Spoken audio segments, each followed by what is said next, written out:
जन्मवनेत्ति दिव्यसमन्वयधर्मववीति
ಎಲ್ಲರಿಗೂ ನಮಸ್ಕಾರ.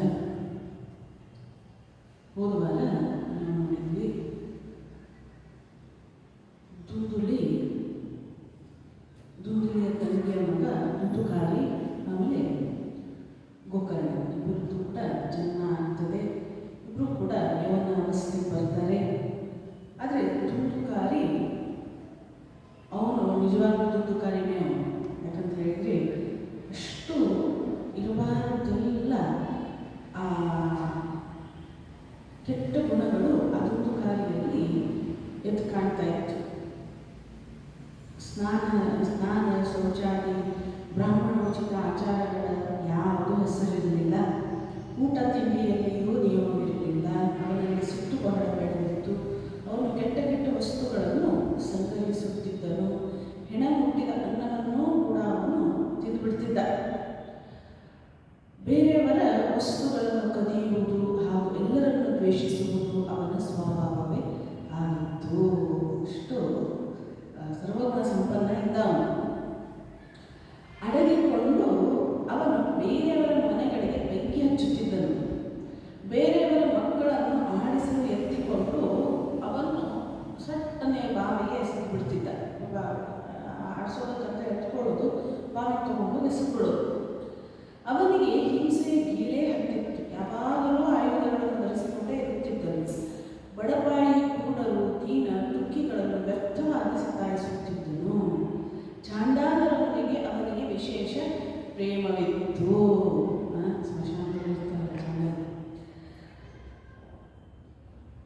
ವಿಶೇಷ ಪ್ರೇಮವಿತ್ತು. ವೇಶ್ಯೆಯ ಜಾಲದಲ್ಲಿ ಸಿಲುಕಿಕೊಂಡು ಅವನು ತನ್ನ ತಂದೆಯ ಎಲ್ಲ ಸಂಪತ್ತನ್ನು ನಾಶ ಮಾಡಿಬಿಟ್ಟ. ಆಮೇಲೆ ಒಂದು ದಿನ ತಂದೆ ತಾಯಿಯರನ್ನು ಹೊಡೆದು ಬಡೆದು ಮನೆಯ ಎಲ್ಲ ಪಾತ್ರೆ ಒಗಡೆಗಳನ್ನು ಎತ್ತಿಕೊಂಡು ಹೊಟ್ಟೆ ಬಿಟ್ಟ. ಏನು ಉಳಿಸಲಿಲ್ಲ ಮನೆಯಲ್ಲಿ.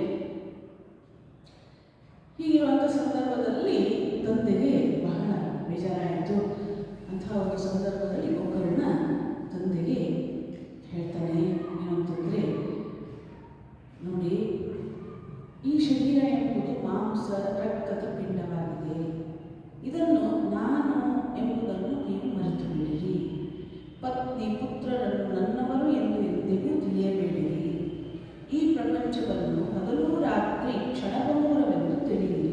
ಇದರಲ್ಲಿ ಯಾವ ವಸ್ತುವನ್ನೂ ಸ್ಥಾಯಿ ಎಂದು ತಿಳಿದು ಅನುರಾಗವನ್ನು ಇಡಬೇಡಿರಿ. ಯಾವುದು ಇಲ್ಲಿ ಇರುವಂಥದ್ದಲ್ಲ ಹೇಳ್ತಾನೆ. ಇದು ಯಾವುದೂ ಕೂಡ ಇಲ್ಲಿ ಜಗತ್ತಿನಲ್ಲಿ ಇರುವಂಥದ್ದಲ್ಲ. ಪತ್ನಿ ಮಕ್ಕಳು ಎಲ್ಲ ಅನಿತ್ಯ. ಈ ಶರೀರವೂ ಕೂಡ ಅನಿತ್ಯ. ಅದರಿಂದ ಯಾವುದು ಇರುವಂಥದ್ದಲ್ಲ. ಅದರಿಂದ ಭಗವದ್ಭಜನೆಯೇ ಎಲ್ಲಕ್ಕಿಂತ ದೊಡ್ಡ ಧರ್ಮವಾಗಿದೆ. ಭಗವದ್ ಭಜನೆಯ ಕಡೆಗೆ ಉಳಿಯುವಂಥದ್ದು. ಯಾರು ಜಾಣತನದಿಂದ ವಯಸ್ಸಾದ ಮೇಲೆ ಆ ಒಂದು ಭಗವಂತನನ್ನು ಆಶ್ರಯಿಸಿಕೊಂಡು, ವಯಸ್ಸಾದ ಮೇಲೆ ಅನ್ನೋಕ್ಕಿಂತ ಮಕ್ಕಳು ತಮ್ಮ ತಮ್ಮ ಕಾಲ ಮೇಲೆ ನಿಂತ ಮೇಲೆ ಅವರಿಗೆ ಏನು ಮಾಡಬೇಕು ಅದನ್ನು ಮಾಡಿ ಕೈ ಬಿಟ್ಟು ಬಿಡುವಂಥದ್ದು. ನಾನಿದ್ರೆ ನನ್ನ ಮಕ್ಕಳಿಗೆ ಭಾಳ ಒಳ್ಳೆಯದಾಗ್ತದೆ ಅನ್ನುವಂಥದ್ದಲ್ಲ. ಅವ್ರ ಕಾಲ ಮೇಲೆ ಅವ್ರು ನಿಲ್ತಾರೆ, ಅವ್ರು ದೊಡ್ಡವರಾದ ಮೇಲೆ ಮುಗೀತು. ಅಲ್ಲಿಂದ ಒಂದು ಸಾಧನೆ ಪ್ರಾರಂಭ ಆಗಬೇಕು. ಮೊದಲಿಂದನೂ ಶುರು ಆಗಬೇಕು. ಅದು ನಿಧಾನಕ್ಕೆ ಸಾಗ್ತಾ ಇರಬೇಕು. ಆದರೆ ಆ ಮಕ್ಕಳು ಎಲ್ಲಿ ಯಾವಾಗ ಒಂದು ವಯಸ್ಸಿಗೆ ಬರ್ತಾರೋ ಅವರನ್ನು ಕೈ ಬಿಟ್ಟು ಏನಂತಂದರೆ ಇವರು ಸಾಧನೆಯಲ್ಲಿ ಮುಂದುವರಿಬೇಕಾಗ್ತದೆ. ಅದರಿಂದ ಈ ಒಂದು ಆ ವೈರಾಗ್ಯ ರಸದ ಆಸ್ವಾದನೆಯನ್ನು ಮಾಡಿ ಅಂತ ಹೇಳಿ ಆತ್ಮದೇವನಿಗೆ ವಿವೇಕಿಯಾದ ಗೋಕರ್ಣ ಹೇಳಿದ.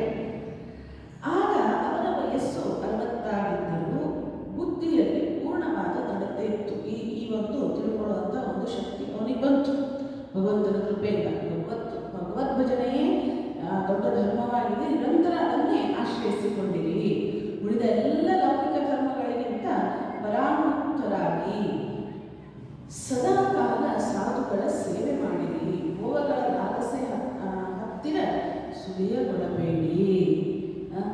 ಆದಷ್ಟು ಬೇಗ ಬೇರೆಯವರ ಗುಣದೋಷಗಳ ವಿಚಾರ ಬಿಟ್ಟು ಏಕಮಾತ್ರ ಭಗವತ್ ಸೇವೆ ಹಾಗೂ ಭಗವಂತನ ಕಥೆಗಳ ರಸಾಪಾನ ಮಾಡಿರಿ ಅಂತೇಳಿ ವಿವೇಕಿಯಾದ ಗೋಕರ್ಣ ತಂದೆಗೆ ಹೇಳಿದ. ಒಂದೇ ಏನಂತಂದರೆ ಬ್ರಹ್ಮಸತ್ಯ ಜಗನ್ಮಿಥ್ಯ ಅನ್ನುವಂಥದ್ದನ್ನು ಗೋಕರ್ಣ ಹೇಳ್ತಾನೆ. ಅದು ಭಗವಂತನ ಕೃಪೆಯಿಂದ ಆ ತಂದೆಗೂ ಕೂಡ ಅರಿವಿಗೆ ಬಂತು.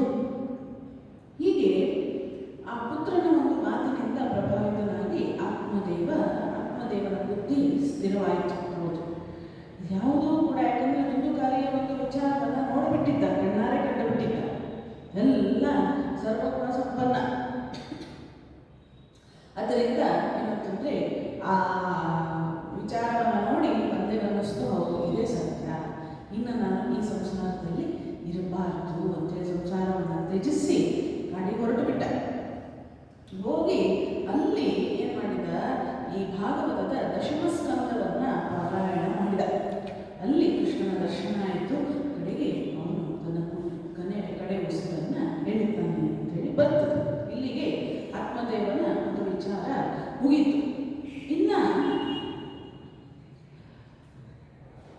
ತಂದೆಯು ಈಗ ಸುತ್ತ ಪುರಾಣಿಕರು ಹೇಳ್ತಾರೆ, ತಂದೆಯು ಕಾಡಿಗೆ ಹೋದ ಮೇಲೆ ತುಂತುಕಾರಿಯು ಒಂದು ದಿನ ತನ್ನ ತಾಯಿಗೆ ತುಂಬಾ ಹೊಡೆದು ಕೇಳ್ತಾನೆ, ಧನ ಎಲ್ಲಿ?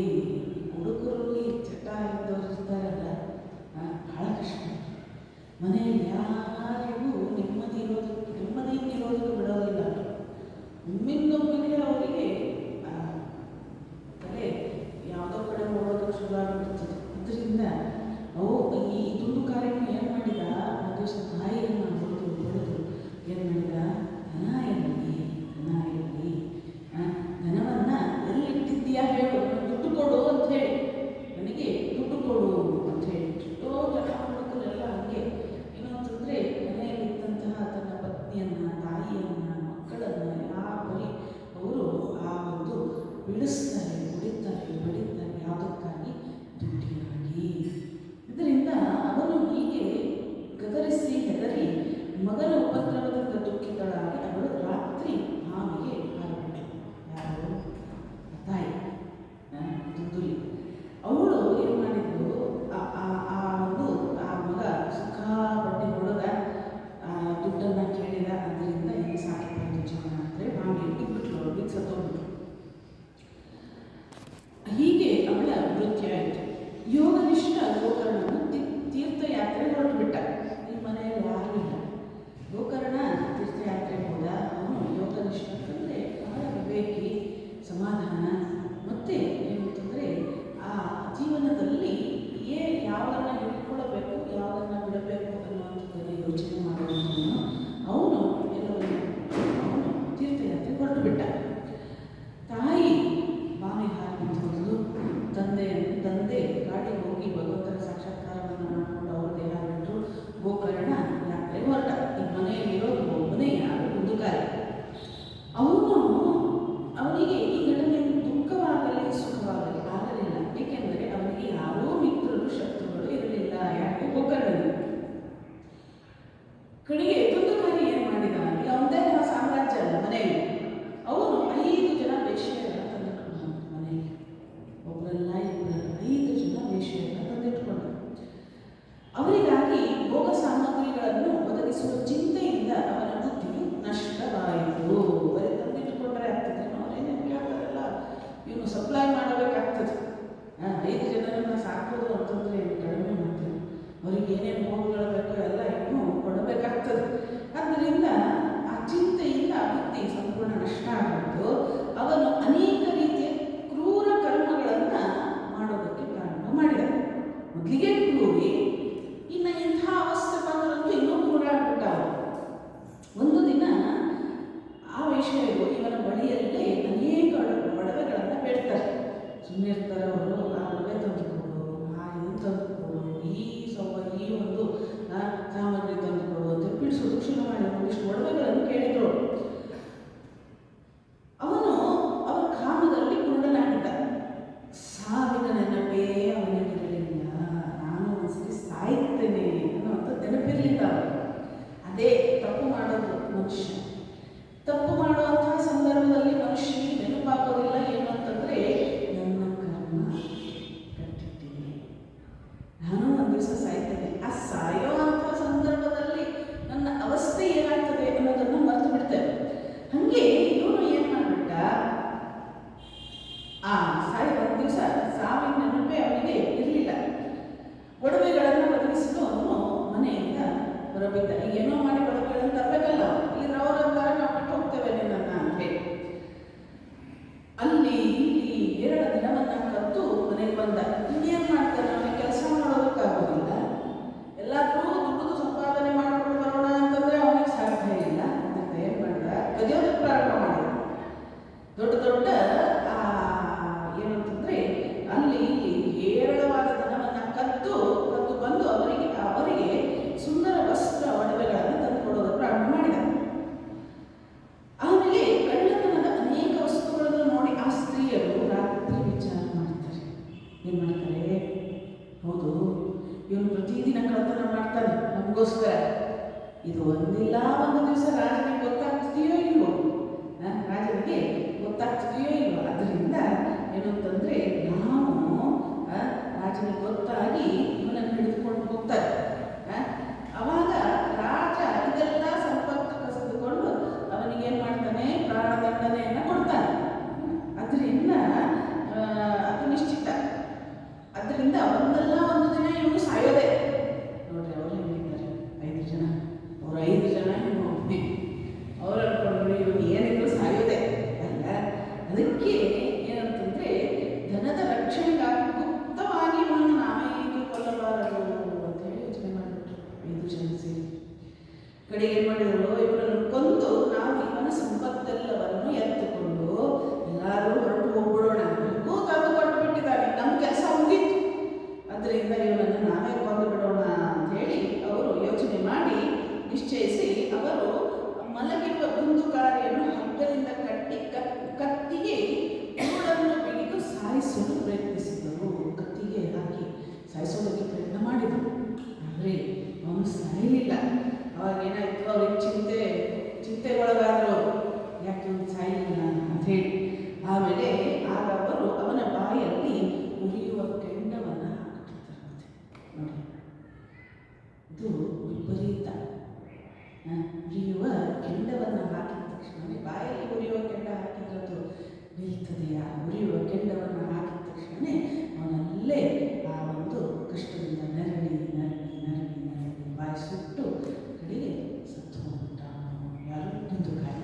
ಈಗ ಅವನ ಕತೆ ಮುಗಿತು ಅಂಥೇಳಿ ನಮ್ಗೆ ಅನ್ನಿಸ್ತದೆ. ಇವನ ಶರೀರವನ್ನು ಒಂದು ಬಣ್ಣದಲ್ಲಿ ಕೂತು ಅವರು ಆ ಸ್ತ್ರೀಯರು ಪ್ರಾಯಶಃ ಬಹಳ ದುಸ್ಸಾಹಸಿಗಳಾಗಿದ್ದರು ಅಂತ ಹೇಳಿ ಬರೆದಿದ್ದಾರೆ. ಅವರ ಕೃತ್ಯ ಯಾರಿಗೂ ತಿಳಿಯಲು ಯಾರಿಗೂ ಗೊತ್ತಾಗಲಿಲ್ಲ. ಯಾಕಂದ್ರೆ ಅವರವರಲ್ಲ, ಯಾರೋ ತಟ್ಟೆಗೆ ಹೋಗ್ತಾ ಇರಲಿಲ್ಲ, ಕೆಟ್ಟ ಮನುಷ್ಯ. ಅದರಿಂದ ಏನೋ ಮಾಡ್ಕೊಳ್ತಾ ಇದ್ದಾನೆ ಬಿಡು ಅಂತ ಹೇಳಿ ಯಾರು ಮಾತನ್ನು ಆಡಿಸ್ತಿರ್ಲಿಲ್ಲ. ಅವ್ರ ಮನೆಗೂ ಹೋಗ್ತಿರ್ಲಿಲ್ಲ, ಅವ್ರ ಮನೆಯಲ್ಲಿ ಏನು ನಡೀತಾ ಇದೆ ಅನ್ನೋದು ಅವ್ರಿಗೆ ಗೊತ್ತಾಗ್ತಿರ್ಲಿಲ್ಲ. ಇವನನ್ನು ಕೊಂದು ಹಾಕಿದ್ದು ಗೊತ್ತಾಗಲಿಲ್ಲ, ಇವನನ್ನು ಹೂತು ಹಾಕಿದ್ದು ಗೊತ್ತಾಗಲಿಲ್ಲ ಯಾರು. ಇಷ್ಟು ಇಲ್ಲಿಗೆ ಅವನ ಕತೆ ಮುಗೀತು. ಅವಾಗ ಜನ ಕೇಳಿದಾಗ ಹೇಳ್ತಿದ್ರಂತೆ, ಅವನು ಹಣದ ಲೋಭದಿಂದ ಈ ಬಾರಿ ಎಲ್ಲೋ ದೂರ ಹೋಗಿರ್ಬೇಕು. ಅವನು ಎಲ್ಲೋ ಬಹಳ ದೂರ ಹೋಗಿರ್ಬೇಕು. ಅವನು ಬರೋದಕ್ಕೆ ಸ್ವಲ್ಪ ಸಮಯ ತಗೊಳ್ತದೆ, ಮುಂದಿನ ವರ್ಷ ಬಂದ, ಆ ವರ್ಷ ಬಂದ ಅಂತೇಳಿ ಹಂಗೆ ಹೇಳ್ತಾ ಹೋದರು, ಸುಳ್ಳು ಹೇಳ್ತಾ ಹೋದರು. ಆಮೇಲೆ ಬುದ್ಧಿವಂತರಾದವರು ದುಷ್ಟ ಸ್ತ್ರೀಯರ ಮೇಲೆ ವಿಶ್ವಾಸವಿಡಬಾರದು. ವಿಶ್ವಾಸವಿಡುವ ಮೂರ್ಖನಿಗೆ ದುಃಖಿಯಾಗಬೇಕಾಗುತ್ತದೆ ಅಂತ ಹೇಳಿ ಇದರಿಂದ ನಾವು ಕಲಿತೇವೆ. ಇವರ ಮಾತುಗಳಾದರೂ ಅಮೃತದಂತೆ ಹೃದಯದಲ್ಲಿ ರಸವನ್ನು ಹಚ್ತಾ ಇತ್ತು. ಆದರೆ ಅವರ ಹೃದಯ ಕತ್ತಿಯ ಅಲಗಿನಂತೆ ಹರಿತವಾಗಿರ್ತಾ ಇತ್ತು. ಆದ್ದರಿಂದ ಇವರೆಲ್ಲ ಸಂಪತ್ತನ್ನು ದೋಚಿಕೊಂಡು ಬಲಿಯಾದರು. ಅವರಿಗೆ ಇಂಥವರು ಎಷ್ಟು ಜನ ಇದ್ರು ಗೊತ್ತಿಲ್ಲ. ದುಂದುಗಾರಿಯು ತನ್ನ ಕುಕರ್ಮದಿಂದಾಗಿ ಭಯಂಕರ ಪ್ರೇತವಾಗಬಿಟ್ಟ. ಇಲ್ಲಿಂದ ಶುರುವಾಗ್ತದೆ ಭಾಗವತದ್ದು. ಇಲ್ಲಿ ತನ ಅವನೇನು ಮಾಡಿದ, ಅವನು ಅದು ಹೇಳ್ತಾರಲ್ಲ, ನಾವೇನು ಮಾಡ್ತೇವೋ ಅದನ್ನು ಅನುಭವಿಸ್ಬೇಕಾಗ್ತದೆ ಅಂತ ಹೇಳಿ. ಅದರಿಂದ ಈಗೇನಾಯಿತು, ಇವನನ್ನು ತಗೊಂಡು ಹೋಗಿ ಬಾವಿಯಲ್ಲಿ ಎಸೆದ್ಬಿಟ್ರು. ಕಡೆಗೆ ಅವನನ್ನು ಅಲ್ಲಿ ಕೂತ್ರು. ಅದು ಏನಂತಾರೆ, ನೈಸರ್ಗಿಕವಾದ ಮರಣ.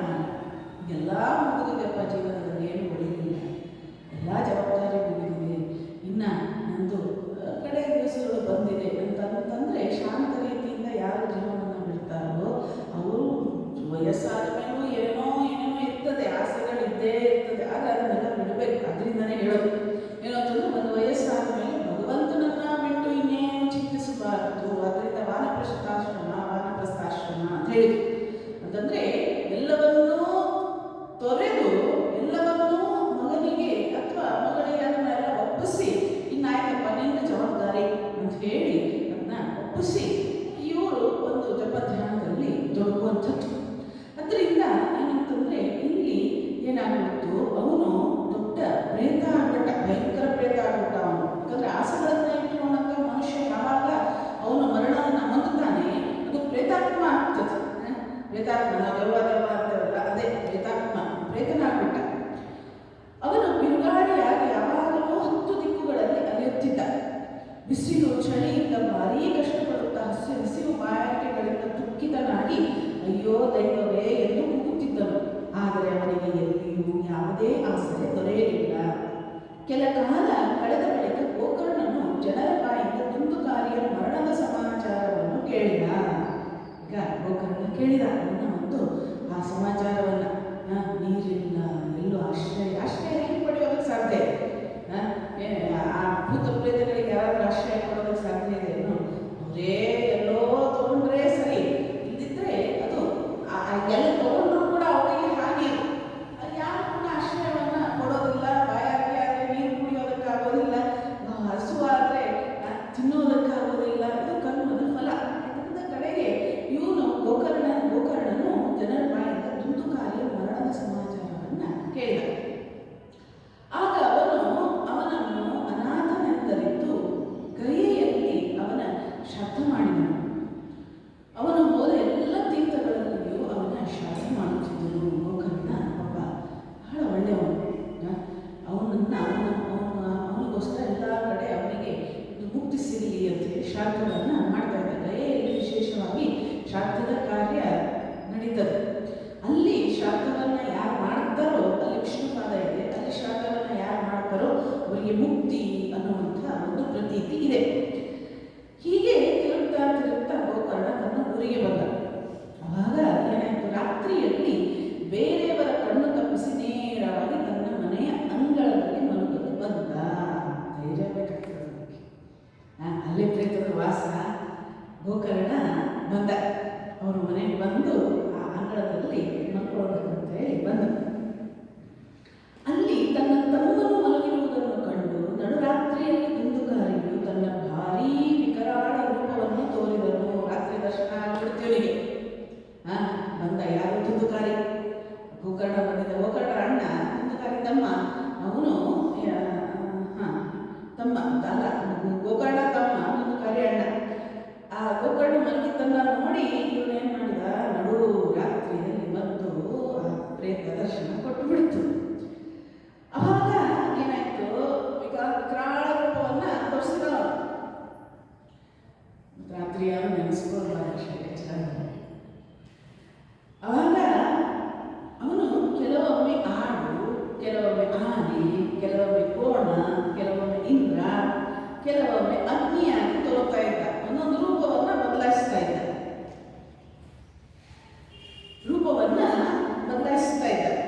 ಆವಾಗ ಏನಾಯ್ತು, ಕೊನೆಗೆ ಅವನು ಮನುಷ್ಯನ ಆಕೃತಿಯಲ್ಲಿ ಪ್ರಕಟ ಆದ. ಈ ವಿಪರೀತ ಅವಸ್ಥೆಯನ್ನು ನೋಡು ಗೋಕರ್ಣನು ಅವನು ಯಾರೋ ದುರ್ಗತಿಯನ್ನು ಪಡೆದ ಜೀವಿಯಾಗಿದ್ದಾನೆ ಎಂದು ನಿಶ್ಚಯಿಸಿ ಅವನಲ್ಲಿ ಧೈರ್ಯದಿಂದ ಕೇಳಿದ. ವಿವೇಕಿ ಗೋಕರ್ಣ ಹೆದರಲಿಲ್ಲ. ಯಾಕಂದರೆ ಶಾಸ್ತ್ರ ಪುರಾಣಗಳನ್ನು ಓದೋದಷ್ಟೇ ಅಲ್ಲ, ತನ್ನ ಜೀವನದಲ್ಲಿ ಅಳವಡಿಸಿಕೊಂಡಿರುವಂತಹ ಮಹಾತ್ಮ. ಅದರಿಂದ ಅವನಿಗೆ ಬೇರೆ ಯಾರಾದರೂ ಆಗ್ಬಿಟ್ಟಿದ್ರೆ ಗೋಶಾಲೆಯಿಂದ ಪಲಾಯನ ಮಾಡಿಬಿಟ್ಟಿರೋ, ಏನೂ ಬೇಡ, ರಾತ್ರಿ ಎಲ್ಲೋ ಸ್ವಲ್ಪ ಶಬ್ದ ಆಗಲಿ, ಏನೋ ತಪ್ಪಿ ಎಚ್ಚರ ಆಗಿ ಎಲ್ಲೋ ಸ್ವಲ್ಪ ಶಬ್ದ ಆಗ್ಬಿಟ್ರೆ ಅಥವಾ ಕತ್ತಲಿರ್ತದೆ ರಾತ್ರಿ, ಅಲ್ಲಿ ಏನೋ ಕೆಲಸಕ್ಕೆ ನಾವು ಏನೋ ಒಂದು ನಲ್ಲಿ ಮಾಡೋದಕ್ಕೋ ಏನೋ ಆ ಕಡೆ ಹೋಗಿರ್ತೇವೆ ಅಂತ ಇಟ್ಕೊಳ್ಳಿ, ಅಥವಾ ಏನೋ ಒಂದು ವಸ್ತು ಬೇಕಾಗಿದೆ. ಆ ವಸ್ತು ಒಬ್ಬರೇ ಇದ್ದಾರೆ, ಆ ವಸ್ತು ತಗೊಳ್ಳೋದಕ್ಕೆ ಹೋದಂಥ ಸಂದರ್ಭದಲ್ಲಿ ಏನೋ ಒಂದು ಶಬ್ದ ಆಗುತ್ತೆ.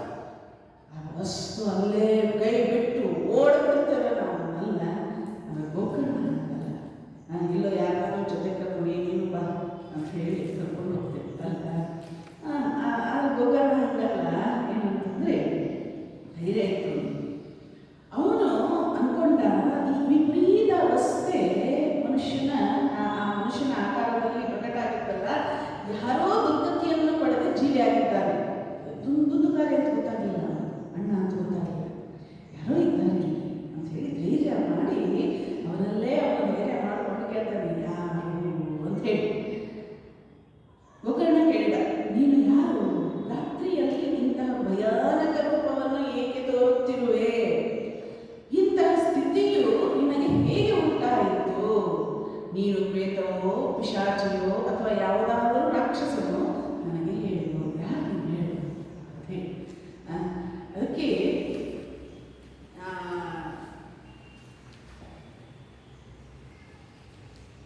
ಮುಂದೆ ಇಷ್ಟ ಆಯಿತು. ಅಲ್ಲಿಗೆ ಗೋಕರ್ಣ ಕೇಳ್ತಾನೆ, ಸೂತ ಪುರಾಣ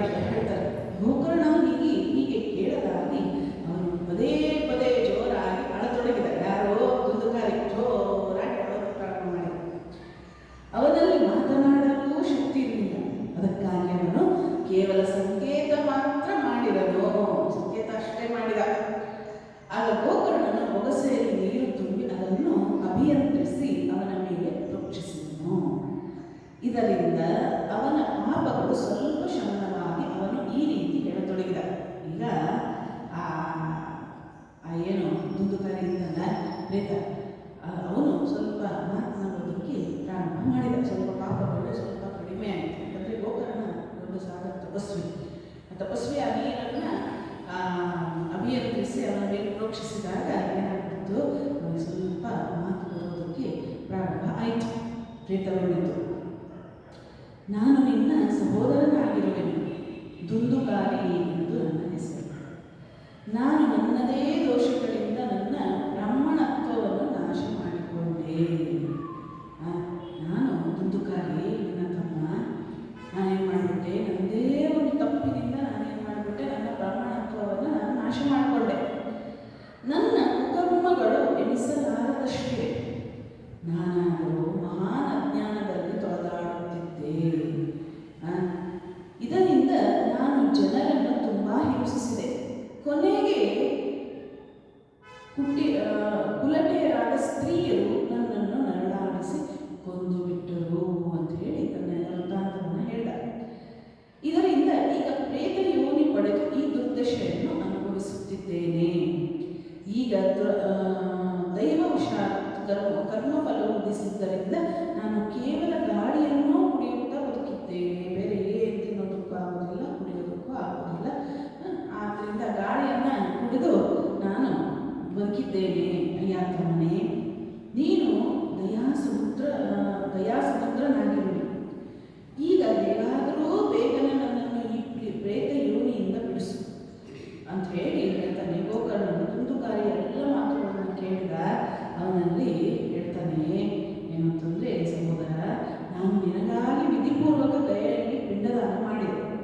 ಆದರೂ ನೀನು ಪ್ರೇತ ಯೋನಿಯಿಂದ ಮುಕ್ತನಾಗಲಿಲ್ಲ. ಏಕೆ ಎಂಬುದು ನನಗೆ ಆಶ್ಚರ್ಯವಾಗ್ತಾ ಇದೆ. ದಯೆಯಲ್ಲಿ ಪಿಂಡದಾನ ಮಾಡಿಬಿಟ್ರೆ ಅಲ್ಲಿ ಆ ಪ್ರೇತ ಆಗಲಿ ಅಥವಾ ಆತ್ಮಕ್ಕೆ ಶಾಂತಿ ಸಿಗಲೇಬೇಕು. ದಯೆ ಅಂತ ಅದ್ಭುತವಾದ ಒಂದು ಸ್ಥಾನ ಅದು. ಅದರಿಂದ ಅಲ್ಲಿ ನಿನ್ನ ಶ್ರಾದ್ದವನ್ನು ಮಾಡಿದರೂ ಕೂಡ ನಿನ್ನ ಪ್ರೇತ ಯೋನಿಗೆ ಇನ್ನೂ ಮುಕ್ತಿ ಸಿಗಲಿಲ್ಲ ಅಲ್ಲ, ಯಾಕೆ ಅಂತ ಹೇಳಿ ಯೋಚನೆ ಮಾಡ್ತಾ ಇದ್ದಾರೆ. ಗಯಾ ಶ್ರಾದ್ದದಿಂದಲೂ ನಿನ್ನ ಮುಕ್ತಿ ಆಗದಿದ್ದಾಗ ಇದಕ್ಕೆ ಬೇರೆ ಯಾವ ಉಪಾಯವೂ ಇಲ್ಲ, ಬೇರೆ ಉಪಾಯವೇ ಇಲ್ಲ. ಅದರಿಂದ ಸರಿ, ನೀನು ಎಲ್ಲ ಮಾತನ್ನು ಬಿಚ್ಚಿ ಹೇಳು. ಈಗ ನಾನು ಏನು ಮಾಡಬೇಕು? ಹಾಗೆ ಎಲ್ಲ ಸರಿ, ಈಗ ನೀನು ಹೇಳು ನೋಡೋಣ, ಬಿಚ್ಚಿ ಹೇಳು, ಈಗ ನಾನು ಏನು ಮಾಡಲಿ ಅಂತ ಹೇಳಿ. ಮತ್ತೆ ಪ್ರೇತ ಹೇಳ್ತಾರೆ, 100 ಗಯಾ ಶಾಸ್ತ್ರಗಳನ್ನು ಮಾಡಿದರೂ ನನ್ನ ಮುಕ್ತಿಯು ಆಗಲಾರದು. ಯಾಕಂದಷ್ಟು ಪಾಪ ಮಾಡಿಬಿಟ್ಟಿರು. ಅದರಿಂದ ಹೇಳ್ತಾನೆ, ಈಗಲಾದರೂ ನೀನು ಇದಕ್ಕಾಗಿ ಬೇರೆ ಯಾವುದಾದ್ರೂ ಉಪಾಯವನ್ನು ಯೋಚಿಸು. ನೀನು ವಿವೇಕಿಯಾಗಿದ್ದೀಯ, ಆದ್ದರಿಂದ ಬೇರೆ ಯಾವುದಾದ್ರೂ ಒಂದು ಉಪಾಯವನ್ನು ಯೋಚನೆ ಮಾಡಿ ನನ್ನನ್ನು ಈ ಪ್ರೇತ ಯೋನಿಯಿಂದ ಬಾರ ಮಾಡಿಬಿಡಪ್ಪ ತಮ್ಮ ಅಂತ ಹೇಳಿ ಆ ಪ್ರೇತ ಅಂತು. ಪ್ರೇತದ ಈ ಮಾತನ್ನು ಕೇಳಿ ಗೋಕರ್ಣನಿಗೆ ಬಹಳ ಆಶ್ಚರ್ಯವಾಯಿತು. ಅವನೆಂದನು, 100 ಗಯಾಶಾಂತಗಳಿಂದಲೂ ನಿನ್ನ ಮುಕ್ತಿ ಆಗದಿದ್ದರೆ ನಿನ್ನ ಮುಕ್ತಿಯು ಅಸಂಭವವೆಂದೇ ತೋರುತ್ತದೆ. ಸ್ವಲ್ಪ ಕಷ್ಟದ ಕೆಲಸ ಇದೆ. 100 ಗಯಾಶಾಂತಗಳನ್ನು ಒಂದು ಗಯಾಶಾಂತ ಮಾಡಿಬಿಟ್ರೆ ಮುಕ್ತಿ. ಅಂಥ 100 ಗಯಾಶಾಂತಗಳನ್ನು ಮಾಡಿದರೂ ಕೂಡ ನಿನ್ನ ಮುಕ್ತಿ ಸಿಗೋದಿಲ್ಲ ಅಂತಂದರೆ ಇದು ಸ್ವಲ್ಪ ಕಷ್ಟದ ಕಾರ್ಯ ಅಂತ ಹೇಳಿ, ಅಸಂಭವ ಅಂತ ಹೇಳಿ ಅನ್ನಿಸ್ತದೆ ಅಂತ ಹೇಳಿ. ಇರಲಿ, ಈಗ ನೀನು ನಿರ್ಭಯನಾಗಿ ತನ್ನ ಸ್ಥಾನದಲ್ಲಿ ಇರು. ನಾನು ವಿಚಾರಗೈದು ನಿನ್ನ ಮುಕ್ತಿಗಾಗಿ ಯಾವುದಾದರೂ ಬೇರೆ ಉಪಾಯ ಮಾಡ್ತೇನೆ ಅಂತ ಹೇಳಿ ಹೇಳಿದ. ಕಡೆಗೆ ಗೋಕರ್ಣನ ಅಪ್ಪಣೆ ಪಡೆದ ದುಂದುಕಾರಿಯು ಅಲ್ಲಿಂದ ಹೊರಟು ತನ್ನ ಸ್ಥಾನಕ್ಕೆ ಹೋದನು. ಇತ್ತ ಗೋಕರ್ಣನ ರಾತ್ರಿ ಇಡೀ ವಿಚಾರ ಮಾಡಿದರೂ ಅವನಿಗೆ ಯಾವ ಉಪಾಯವೂ ಪಡೆಯಲಿಲ್ಲ. ಬೆಳಿಗ್ಗೆ ಅವನು ಬಂದಿರುವುದನ್ನು ನೋಡಿ ಜನರು ಪ್ರೇಮದಿಂದ ಅವನನ್ನು ಭೇಟಿಯಾಗಲು ಬಂದರು. ಆಗ ಗೋಕರ್ಣನು ರಾತ್ರಿಯಲ್ಲಿ ನಡೆದೆಲ್ಲವನ್ನೂ ಅವರಿಗೆ ತಿಳಿಸಿದನು. ಅವರಲ್ಲಿದ್ದ ವಿದ್ವಾಂಸರು, ಯೋಗನಿಷ್ಠರು, ಜ್ಞಾನಿಗಳು, ವೇದಜ್ಞರು, ಹೀಗೆ ಎಲ್ಲರೂ ಅನೇಕ ಶಾಸ್ತ್ರಗಳನ್ನು ತಿರುವಿ ಹಾಕಿದರು. ಆದರೂ ಅವನ ಮುಕ್ತಿಯೋಪಾಯವು ಸಿಗಲಿಲ್ಲ. ಅದರಿಂದ ಏನು ಮಾಡಬೇಕು? ಜೀವನ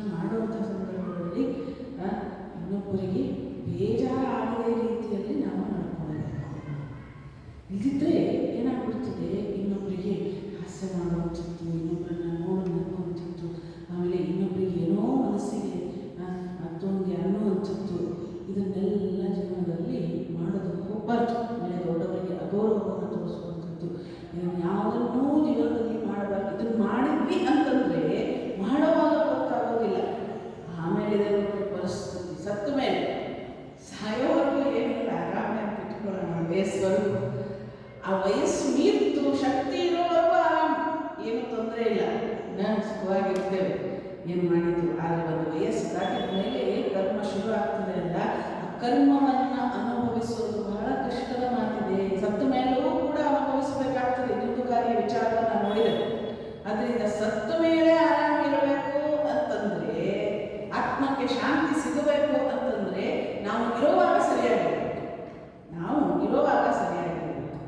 ಅದರಿಂದ ಏನಂತಂದರೆ ಅವನಿಗೆ ಮುಕ್ತಿಯ ಯಾವ ಉಪಾಯವೂ ಸಿಗಲಿಲ್ಲ. ಕೊನೆಗೆ ಈ ವಿಷಯದಲ್ಲಿ ಭಗವಾನ್ ಭಾಸ್ಕರನು ಏನು ಆಜ್ಞೆ ಕೊಡುವನೋ ಅದನ್ನೇ ಮಾಡುವುದೆಂದು ಎಲ್ಲರೂ ನಿಶ್ಚಯಿಸಿದರು. ಕಡೆಗೆ ಸೂರ್ಯದೇವನಿಗೆ ಕೇಳೋಣ, ಇದಕ್ಕೆ ಏನು ಒಂದು ಉಪಾಯ ಅಂತ ಹೇಳಿ.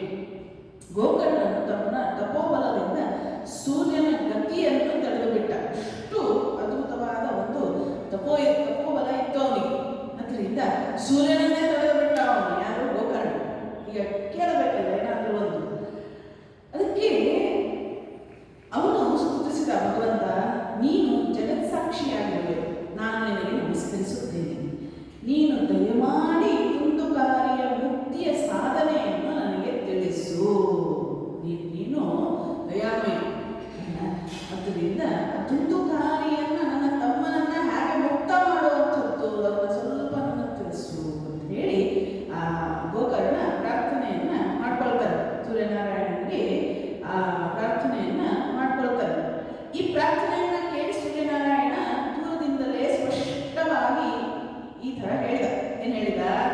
ಶ್ರೀಮದ್ ಭಾಗವತದಿಂದ ಮುಕ್ತಿಯಾಗಬಲ್ಲದು, ಯಾವುದರಿಂದನೂ ಸಾಧ್ಯ ಇಲ್ಲ. ಇದರಿಂದ ಸಾಧ್ಯ ಶ್ರೀಮದ್ ಭಾಗವತವನ್ನ ಪಾರಾಯಣ ಮಾಡೋದ್ರಿಂದ, ಅವನು ಆಲಿಸುವುದರಿಂದ ಮುಕ್ತಿ ಆಗಬಲ್ಲದು.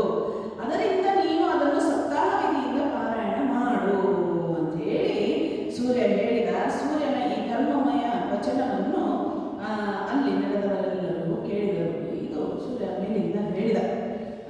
ಆವಾಗ ಇಲ್ಲಿ ಒಂದು ಉಪಾಯ ಸಿಕ್ತು.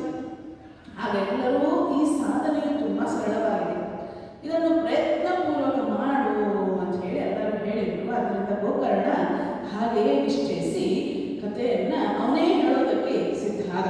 ಭಾಗವತದ ಕಥೆಯನ್ನು ಅನೇಕ ಊರುಗಳಿಂದ, ಗ್ರಾಮಗಳಿಂದ ಅನೇಕ ಜನರು ಕಥೆ ಕೇಳಲು ಆಗಮಿಸಿದರು. ನಾನೆಲ್ಲ ಬರ್ತಾ ಇದ್ದಾರೆ. ಬಹಳಷ್ಟು ಕುಂಟರು, ಕುರುಡರು, ಮುದುಕರು, ಮಂದಬುದ್ಧಿಯವರು ಹೀಗೆ ತಮ್ಮ ಪಾಪಗಳನ್ನು ಕಳೆದುಕೊಳ್ಳುವ ಉದ್ದೇಶದಿಂದ ಅಲ್ಲಿ ಬಂದು ಸೇರಿದರು. ಹಾಗಿದ್ರೆ ಭಾಗವತ ಬರೀ ಪಾಪ ಮಾಡಿದ್ರೆ ಅಷ್ಟೇ ಏನ್ರಿ ಅಂತ ಹಂಗಲ್ಲ. ಇಲ್ಲಿ ವಿಶೇಷವಾಗಿ ಯಾಕಂತ ಹೇಳಿದ್ರೆ ಅಂಥ ಪ್ರೇತ ಯೋನಿಯಿಂದಲೇ ಆ ಮುಕ್ತಿಯನ್ನ ಗೊಳಿಸಬಲ್ಲದು ಯಾವುದು? ಭಾಗವತ, ಭಗವಂತನ ಶ್ರವಣ. ಅದರಿಂದ ಇನ್ನ ಜೀವಂತ ಇದ್ದವ್ರು ಕೇಳಿದ್ರೆ ಅವಾಗಲೇ ಮುಕ್ತಿ ಅವರಿಗೆ ಸತ್ತು ಬಿಡ್ತಾರೆ ಅಂದರೆ ಅಲ್ಲ, ಹಂಗಲ್ಲ. ಆತ್ಮಕ್ಕೆ ಒಂದು ಸಂಸ್ಕಾರ, ಆನಂದ ಸಿಗ್ತದಲ್ಲ. ಆಮೇಲೆ ಒಂದು ಸಂಸ್ಕಾರ, ಭಗವಂತನ ಆ ಭಾಗವತ ಪಾರಾಯಣವನ್ನು ಕೇಳೋದ್ರಿಂದ, ಭಾಗವತವನ್ನು ಕೇಳೋದ್ರಿಂದ ಏನಾಗ್ತದೆ? ಮನಸ್ಸು ಶುದ್ಧ ಆಗ್ತದೆ. ಮತ್ತೆ ಏನಂತಂದರೆ ಆ ಭಗವಂತನ ಕಡೆಗೆ ಹೆಚ್ಚು ಹೆಚ್ಚು ಮನಸ್ಸು ನಮ್ಮದು ಆ ಕಡೆಗೆ ಹರಿತದೆ ಅಂತ ಹೇಳಿ. ಆಮೇಲೆ ಹೇಳೋದಕ್ಕೆ ಪ್ರಾರಂಭ ಮಾಡಿದ ಎಷ್ಟೋ ಕುಂಟರು, ಕುರುಡರು, ಮುದುಕರು, ಮಂದಬುದ್ಧಿಯವರು ಎಲ್ಲ, ಈ ಮಂದಬುದ್ಧಿ ಆಗಲಿ, ಕುರುಡರಾಗಲಿ ಎಲ್ಲ ಇದೆಲ್ಲ ಆಗಿರ್ತಾರಲ್ಲ, ಅವ್ರು ಯಾಕೆ ಆಗಿರ್ತಾರೆ ಅಂತಂದರೆ ಹಿಂದಿನ ಜನ್ಮದಲ್ಲಿ ಏನು ಮಾಡಿಬಿಟ್ಟಿರ್ತಾರೆ. ಆ ಜನ್ಮಾಂತರಗಳ ಒಂದು ಫಲ, ಜನ್ಮಾಂತರಗಳ ಒಂದು ಫಲ. ಅದರಿಂದ ಅನುಭವಿಸಬೇಕಾಗ್ತದೆ, ಈ ಜನ್ಮದಲ್ಲಿ ಅದನ್ನು ಅನುಭವಿಸಬೇಕಾಗ್ತದೆ ಅನ್ನುವಂಥದ್ದು. ಅದರಿಂದ ಹೀಗೆ ಅಲ್ಲಿ ನೆರೆದ ಜನಸಂದಣಿಯನ್ನು ನೋಡಿ ದೇವತೆಗಳಿಗೂ ಆಶ್ಚರ್ಯವಾಯಿತು. ಗೋಕರ್ಣನು ವ್ಯಾಸಪೀಠದಲ್ಲಿ ಅಂದರೆ ವೇದಿಕೆಯಲ್ಲಿ, ವ್ಯಾಸಪೀಠ ಅಂತ ಹೇಳಿ ಹೇಳ್ತಾರೆ, ವೇದಿಕೆಯನ್ನು ತಯಾರು ಮಾಡಿ ಅಲ್ಲಿ ಆ ಪಾರಾಯಣ ಮಾಡುವವರು ಕೂತ್ಕೊಳ್ತಾರಲ್ಲ, ಅದಕ್ಕೆ ವ್ಯಾಸಪೀಠ ಅಂತ, ಗುರುಪೀಠ ಅಂತ ಹೇಳಿ ಹೇಳ್ತಾರೆ. ಕುಳಿತು ಕತೆ ಹೇಳಲು ತೊಡಗಿದಾಗ ದುಂದುಕಾರಿಯ ಪ್ರೇತವು ಅಲ್ಲಿಗೆ ಬಂದು ಕುಳಿತುಕೊಳ್ಳಲು ಅಲ್ಲಿ ಇಲ್ಲಿ ಜಾಗ ಹುಡುಕತೊಡಗಿತು. ಪ್ರೇತಕ್ಕೆ ಜಾಗ ಸಿಗ್ತಾ ಇಲ್ಲ, ಎಲ್ಲ ಜನ ಕುತ್ಕೊಂಡು ಬಿಟ್ಟಿದ್ದಾರೆ, ಎಲ್ಲಿ ಕುತ್ಕೊಳ್ಳಬೇಕು ಜಾಗವೇ ಇಲ್ಲ. ಆಮೇಲೆ ಏನಾಯ್ತು, ಅಲ್ಲಿ ಇಲ್ಲಿ ಜಾಗ ಹುಡುಕತೊಡಗಿತು. ಅಷ್ಟರಲ್ಲಿ 7 ಗಂಟುಗಳಿದ್ದ ಒಂದು ನೇರವಾದ ಬಿದಿರಿನ ಮೇಲೆ ಅದರ ದೃಷ್ಟಿ ಬಿತ್ತು. ಒಂದು ಬಿದಿರಿನ ಬುಟ್ಟಿ ಇತ್ತು, ಆ ಬಿದಿರಿನ ಮೇಲೆ ಅದರ ದೃಷ್ಟಿ ಬಿತ್ತು. ಕಡೆಗೆ ಆ ಬಿದಿರಿನ ಮೇಲೆ ಕೂತ್ಕೊಂತು. ಅದರ ಕೆಳಗಿನ ರಂಧ್ರದಲ್ಲಿ ಹೊಕ್ಕು ಅದು ಕಥೆ ಕೇಳಲು ಕುಳಿತುಕೊಂಡಿತ್ತು. ನೋಡಿ ಯಾಕೆ ಮನುಷ್ಯನ ಕಂಡು ಪ್ರೇತವನ್ನು ಎಂಥ ದುಷ್ಕರ್ಮಗಳನ್ನು ಮಾಡಿದ ಒಂದು ಕಾರ್ಯ ಅರ್ಥ ಆಗಲಿಲ್ಲ ಅವನಿಗೆ. ಈಗ ಕುತ್ಕೊಳ್ಳೋದಕ್ಕೂ ಒಂದು ಜಾಗ ಇಲ್ಲ, ಕಡೆಗೆ ಒಂದು ಬಿದಿರಿನ ಒಂದು ಏನೋ ಕಾಣಿಸ್ತಲ್ಲಿ ಅಲ್ಲಿ ಆ ಬಿದಿರಿನ ಕಡೆ ರಂಧ್ರದಲ್ಲಿ ಹೋಗಿ ಕೂತ್ಕೊಂಡಂತೆ. ಕಡೆ ರಂಧ್ರದಲ್ಲಿ ಹೋಗಿ ಕೂತ್ಕೊಂಡ, ಕತೆ ಕೇಳೋದಕ್ಕೆ ಕುಳಿತುಕೊಂಡ.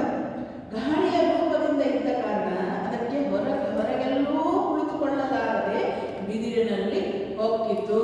ಎಲ್ಲರೂ ಗಾಳಿ ರೂಪದಲ್ಲಿ, ಗಾಳಿ ಎಲ್ಲಿ ಬೇಕಾದರೂ ಹೋಗು ಅಲ್ಲ.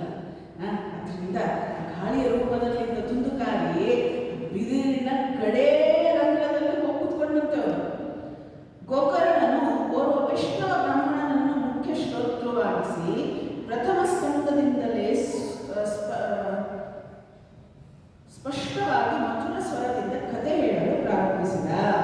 ಬಹಳ ಮಧುರವಾಗಿತ್ತು ಗೋಕರ್ಣನ ಒಂದು ಧ್ವನಿ. ಅದರಿಂದ ಆ ಕಥೆಯನ್ನ ಹೇಳೋದಕ್ಕೆ ಪ್ರಾರಂಭ ಮಾಡಿದ ಗೋಕರ್ಣ. ಅಲ್ಲಿ ಓರ್ವ ವೈಷ್ಣವ ಬ್ರಾಹ್ಮಣನನ್ನ ಮುಖ್ಯ ಶ್ರೋತೃವನ್ನಾಗಿ